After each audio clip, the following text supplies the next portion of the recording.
You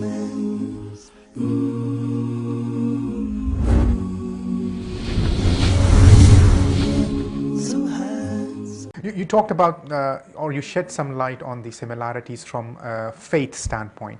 How about the laws actually? I mean, is there any similarity between the Islamic laws, some of them which are already we find actually in the Christian faith or in the Jewish faith?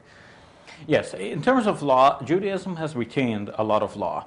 In fact, there are 613 commandments altogether that have been elaborated by the Jewish scholars based on the Torah, positive plus negative commandments altogether.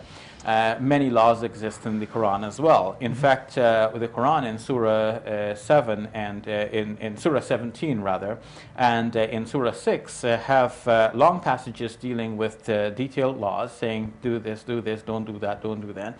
And many have seen that this is like the Quran's version of a 10 Commandments. It's not exactly the same, but you might find many of the commandments similar. For example, the 10 Commandments in the books of Deuteronomy and in Exodus read, you shall have no other God but the one true God. And then it says that you should not worship anything that flies in the sky or walk on the earth or swims in the ocean, because God is not like that. And then it says you should honor your parents. Well, similar sorts of prescriptions are there in the Quran as well. Next to monotheism, there is the mention of honoring your parents. And then the laws about social dealings, not cheating or backbiting or slandering or robbing or bearing false witness or anything like this, coveting your neighbor's property. These are the kinds of laws that we find in the Old Testament as part of the 10 Commandments. You find these in the Quran as well.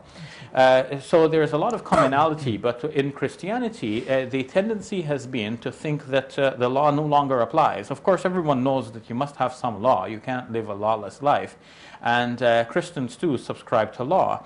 But the tendency in the New Testament was to say that, the law is not so important anymore. We mentioned previously Matthew chapter 5, which insists on every detail of the law. But Matthew was not the only writer of the New Testament. There were other writers. And Paul, in his letter to the Ephesians, said that Jesus abolished the law with all of its commandments and regulations. So the tendency based on that sort of teaching was to think that law no longer applies.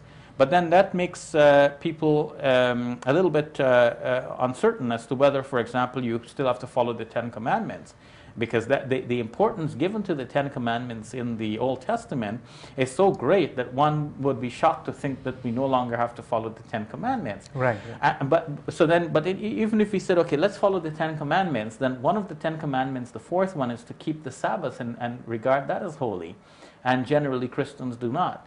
So you see, the matter is very complex, and the simple way for the Muslim is just to follow the Quran, because in following the Quran, the Muslim is assured we have here a revelation from God that is consistent with itself, and following it does not give rise to any confusion. We just know that this is the Word of God, this is what He said, this is what we do, that's the end of the matter.